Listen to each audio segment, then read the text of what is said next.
Bien, estamos aquí nuevamente con nuestro panel conformado por la licenciada Indira Severino y nuestro ecologista, nuestro ambientalista Luis Carvajal. Antes de seguir con nuestro panel, queremos anunciarles que tenemos en disposición en la plataforma de nuestra institución, nuestras redes sociales, todas las redes sociales, Facebook, Twitter, Instagram, la página de internet también, defensordelpueblo.gov.do.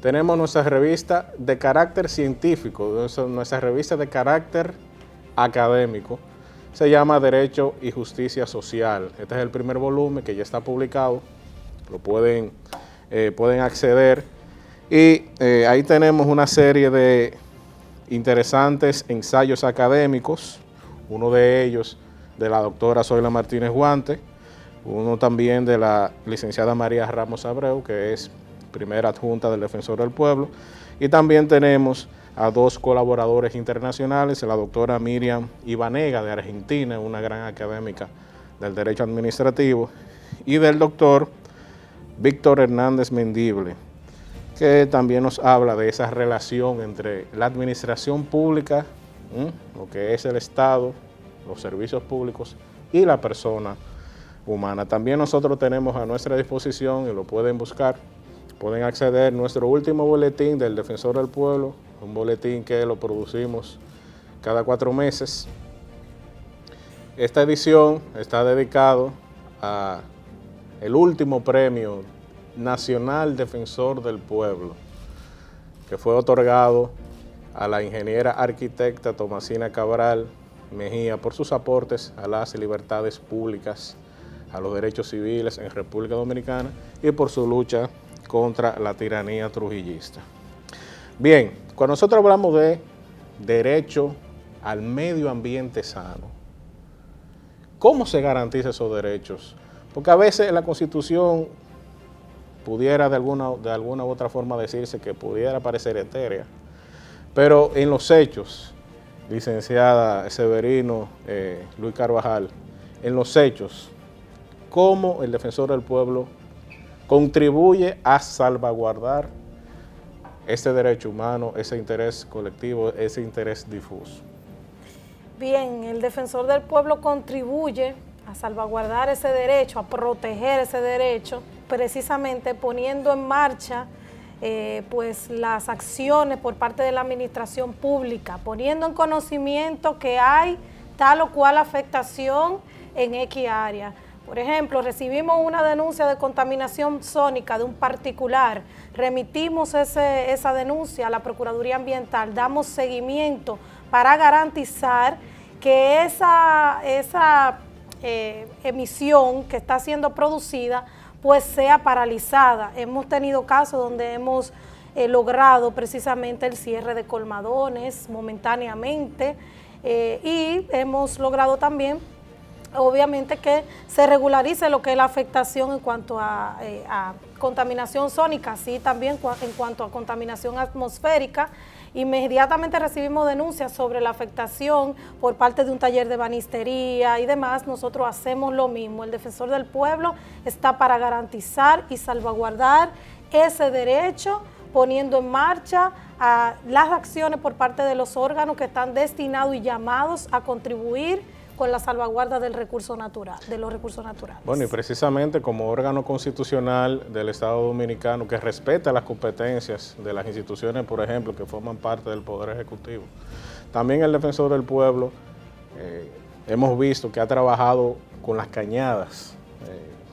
Se ha tenido la colaboración de instituciones como la CAS, como el INDRE, el INAPA también, porque como siempre dice la doctora Zoila Martínez Guante, a los ricos siempre quieren caerle encima, vamos a decirlo así, a los grandes recursos naturales, a esos recursos que son rentables desde todos los puntos de vista, pero las cañadas, los ríos contaminados, ningún empresario o ninguno de los poderes quiere asumir esa labor. Sin embargo, el Defensor del Pueblo desde un inicio he estado trabajando con ese tema de las cañadas también, que son focos de todo tipo de enfermedades infectocontagiosas.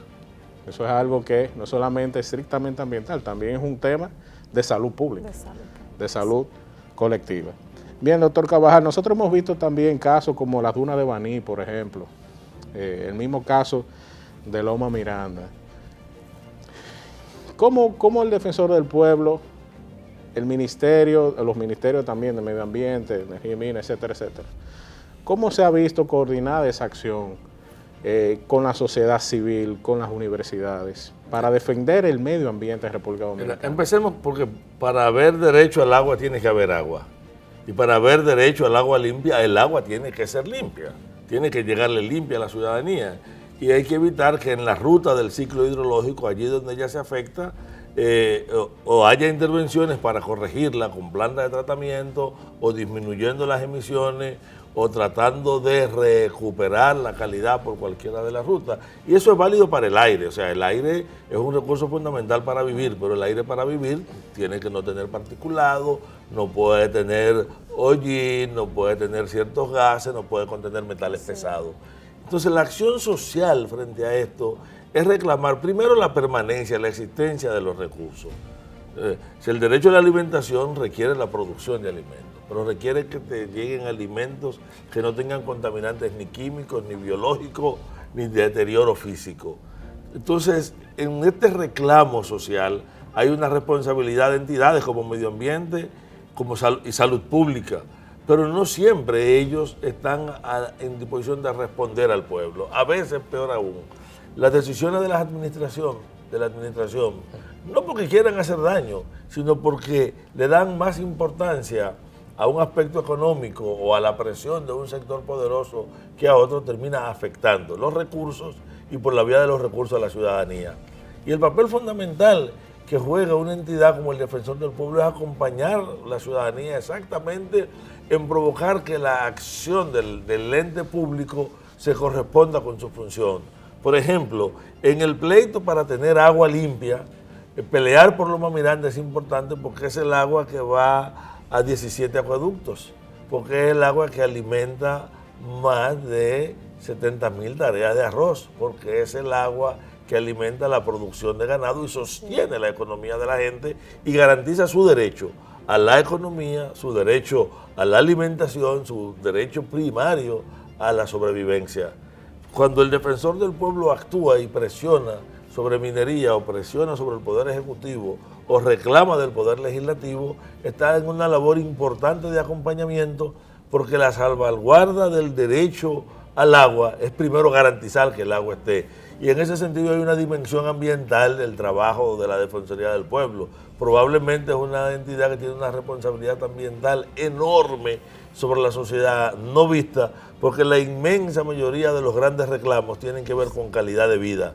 Hacinamiento es medio ambiente, exposición a basura es medio ambiente, el olor que te sale de la gente que puso una quesería en un barrio y que genera una queja, y yo sé que a donde ustedes han llegado quejas de ese tipo, porque me lo han dicho las personas que se han quejado, está peleando un caso ambiental que demanda una intervención lo suficientemente inteligente que, moviendo la acción pública en sus diversas manifestaciones, llega desde generar y demandar sanciones cuando hay delitos evidentes e intencionalidades, a intentar mediar entre los actores que están creando una situación, como ocurre en el caso del ruido, porque en el caso del ruido ciertamente hay violaciones en las que hay que actuar de manera drástica, pero hay otro en el que simplemente con un acuerdo entre ciudadanos pueden lograrse grandes mejorías. Y esta dimensión tan difícil del trabajo de la Defensoría del Pueblo la convierte en una de las entidades más importantes de la sociedad dominicana, y hacia donde el movimiento ambiental siempre mira, porque cada vez que tenemos un gran caso, en todas las reuniones decimos hay que ir a la Defensoría del Pueblo, sabiendo que ahí tenemos un equipo de abogados y una recepción que nos va a entender. Sí. Doctor, una pregunta muy importante. ¿Hay establecido una jerarquía o está establecida una jerarquía de importancia en cuanto al consumo del agua o al uso del agua? Sí, claro. Está en la ley. Incluso hay una jerarquía de derecho que el Tribunal Constitucional validó en 2 de sus sentencias. En la sentencia sobre el ROCAS, pero en la sentencia sobre Loma Miranda, que se puso de moda en estos días, el Tribunal Constitucional dice, miren, Estamos hablando de derecho al agua y de derecho a la producción de alimentos y derecho a ambiente sano, y estamos hablando de derecho empresarial y de derecho a la inversión. Ambos son derechos, pero en una jerarquía de derechos, el derecho al agua se sobrepone. Asimismo, en el uso del agua hay uso prioritario. El uso humano es el primero. Luego el uso en la producción de alimentos. El uso, y así va, el uso industrial, el uso en la producción de energía, el uso lúdico. Y esa jerarquía de derechos está garantizada ahora mismo en la ley 6400, estaba en las leyes que regían al INDRI y que rigen las leyes orgánicas de las instituciones que tienen responsabilidad en el sector agua, y está en el capítulo 1, en los elementos definitorios donde se crea el espíritu de la ley de agua. Sobre todo hay dos leyes, de la ley de agua como recurso, porque la ley de saneamiento aborda otra dimensión. Esa jerarquía existe, y es una jerarquía que nosotros necesitamos que entidades como la Defensoría del Pueblo puedan mirar para que con mucha rapidez, cuando haya conflictos o variación en este orden de la jerarquía, pueda rápidamente advertir de que eso está sucediendo.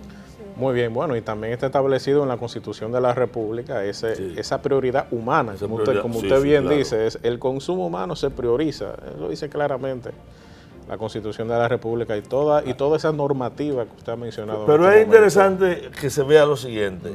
El contrato estafa, yo siempre le he llamado así, firmado con Barrick-Gold, establece en uno de los tantos subtítulos de su capítulo 8 que a Barrick-Gold solo se le puede poner límite en el uso de la presa de Atillo cuando ellos estén por debajo de la cota 85, o sea, 10 metros bajo en el suelo, o solamente le entra en 17.5.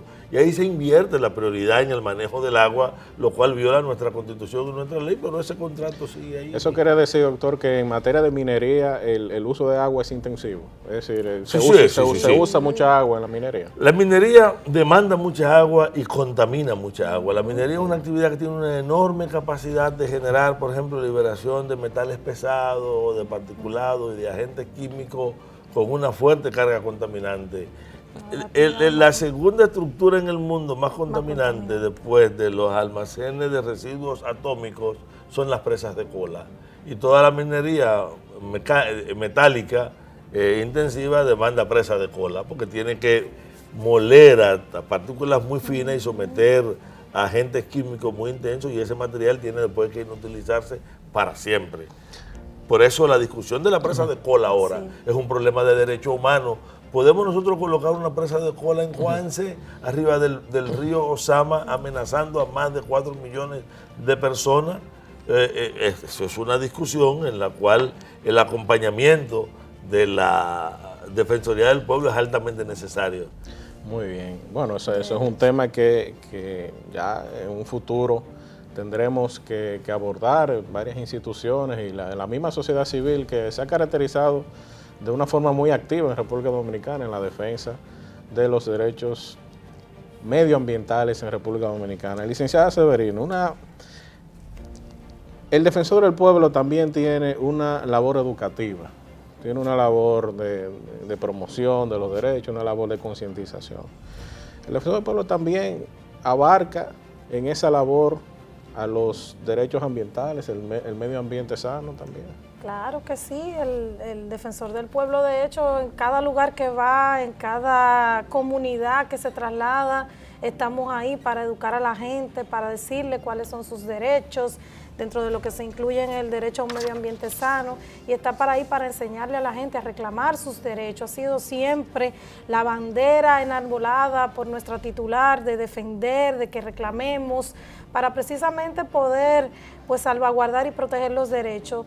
Y retomando un poco lo que decía don Luis sobre el tema de la presa de cola, el acompañamiento del defensor del pueblo, nosotros precisamente, como conversábamos anteriormente, eso ha sido un caso de oficio que el defensor del pueblo ha tomado. Nosotros, pues nos llegó la queja, hemos hecho contacto con la comunidad de Yamasá, hemos hecho contacto con la Dirección Provincial de Medio Ambiente de Monteplata y hemos estado vigilantes en cuanto a la intención de querer pues colocar esa presa de cola en esa comunidad. Estamos ahí a la expectativa y vigilantes de mano con la comunidad. Y eso es importante que la gente lo sepa, que nosotros pues estamos en esa labor.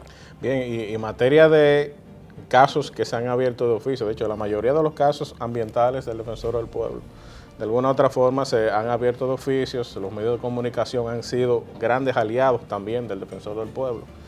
Y por ejemplo recordemos también el caso de la defensa que ha sostenido el Defensor del Pueblo con el monumento natural Río Cumayasa y Cueva de las Maravillas, que si bien es cierto no es un caso estrictamente de contaminación ambiental, pero sí estamos hablando de un área protegida.